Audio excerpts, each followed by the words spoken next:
कश्मीर की वादियों में बसा शांत सुरम्य पहलगाम उस सुबह एक बार फिर अपनी सुंदरता से पर्यटकों को लुभा रहा था।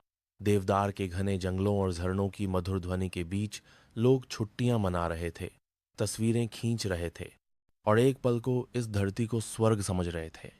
लेकिन यह शांति ज्यादा देर टिक नहीं सकी।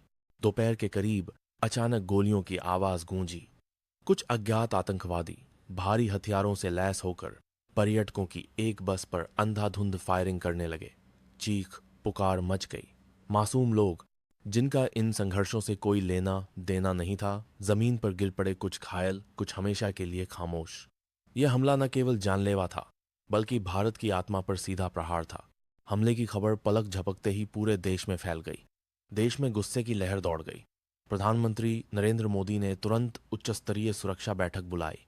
गृह मंत्री, रक्षा मंत्री, राष्ट्रीय सुरक्षा सलाहकार और सेना प्रमुखों को एक साथ बुलाया गया।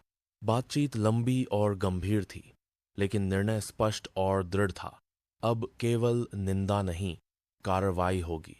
प्रधानमंत्री ने देश को आश्वस्त करते हुए कहा, भारत इस कायरतापूर्ण हमले का करारा जवाब देगा। हमारे नागरिकों की शहादत व्यर्थ नहीं जाएगी। उसी रात सेना को विशेष आदेश मिला, सिंदूर ऑपरेशन को अंजाम देने का। भारतीय सेना के विशेष बल, वायुसेना और खुफिया एजेंसियों ने मिलकर दुश्मन के ठिकानों की सटीक पहचान की। अगले 36 घंटों में मिशन की पूरी योजना तैयार हो गई। पाकिस्तान के भीतर मौजूद 9 आतंकवादी अड्डे, जो वर्षों से भारत के खिलाफ साजिशें रचते आ रहे थे, अब लक्ष्य थे। अंधेरी रात में, जब पूरी दुनिया सो रही थी, भारतीय वायुसेना के विमानों ने सीमा पार की। अत्याधुनिक फाइटर जेट्स, प्रीडेटर ड्रोन और ब्रह्मोस मिसाइलों से लैस दस्ते अपने लक्ष्य की ओर बढ़े। एक एक कर 9 ठिकानों पर 24 सटीक मिसाइलें दागी गईं। हर मिसाइल ने अपने लक्ष्य को पूरी दक्षता से ध्वस्त किया। तेज धमाकों की आवाजों से पाकिस्तान के उन क्षेत्रों की रात थर्रा उठी। आतंकवादी ठिकानों में खलबली मच गई। जो छिपे बैठे थे, वे बाहर निकलने से पहले ही खाक हो चुके थे। भारत ने न केवल अपना बदला लिया, बल्कि दुनिया को एक स्पष्ट संदेश भी दे दिया, भारत अब चुप नहीं बैठेगा।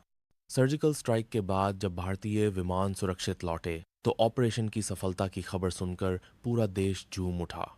हर घर, हर गली से आवाज आई, जय हिंद, वंदे मातरम। भारत ने साबित कर दिया कि वह शांति चाहता है, लेकिन आत्मरक्षा और न्याय के लिए वह किसी भी हद तक जा सकता है।